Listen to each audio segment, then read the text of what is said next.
తన ఈ మాట అనొచ్చదో తెలియదు కానీ మిక్కీ జే మేయర్ గారు చాలా అండర్ రేటెడ్ మ్యూజిక్ డైరెక్టర్ అనిపిస్తుంది మాకు. అంటే ఆయనకున్న కంటెంట్ కి ఆయన ఇచ్చే పాటలకి అంటే ఎలాంటి పాటలన్నీ ఇవ్వగలుగుతారు. అండర్ రేటెడ్ ఈజ్ ఏమంటారంటే అది ఒక టైం ఫ్రేమ్ కి సంబంధించిన మ్యాటర్. అంటే ఇప్పుడు ఎవరైనా సరే వాళ్ళ పొటెన్షియల్ ని రీచ్ అయ్యే ముందు పీరియడ్ ని అండర్ రేటెడ్ అంటారు.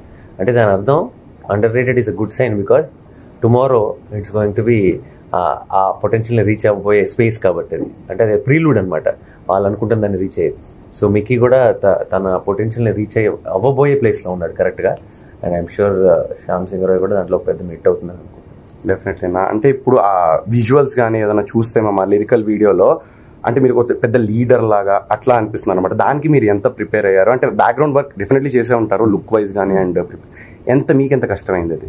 సపరేట్ గా లుక్ కోసం ఏమి ప్రిపేర్ అవ్వాలి. ఆ కథని ఒక 4 సార్లు మన సీన్స్ ని చదువుకుంటేనే ఆటోమేటిక్ గా ఆ మూడ్ ఏంటి, ఆ సినిమాలో నిజంగా ఈ క్యారెక్టర్ నుంచి ఎక్స్పెక్ట్ చేస్తున్న హై ఏంటి అనేది అర్థమైపోతుంది మనకి. దాన్ని అంత డీటెయిల్డ్ గా అంత క్రిస్టల్ గా క్లియర్ చేసిన రైట్ చేసిన డైరెక్టర్లు కానీ రైటర్స్ కానీ వాళ్ళ ప్రతి మాటలో ప్రతి లైన్లో వాళ్ళ స్క్రిప్ట్లో ఇచ్చే డిస్క్రిప్షన్లోనే ఈ క్యారెక్టర్ ఏంటి, ఇది ఎలా బిహేవ్ చేయాలి ఏంటి అనేది చాలా డీటెయిల్స్ వచ్చేస్తాయి సబ్ కాన్షియస్ లెవెల్లో. సో వాళ్ళకున్న క్లారిటీ వల్ల నా పని ఈజీ అయిపోయింది, పెద్ద కష్టపడాల్సిన అవసరం లేదు.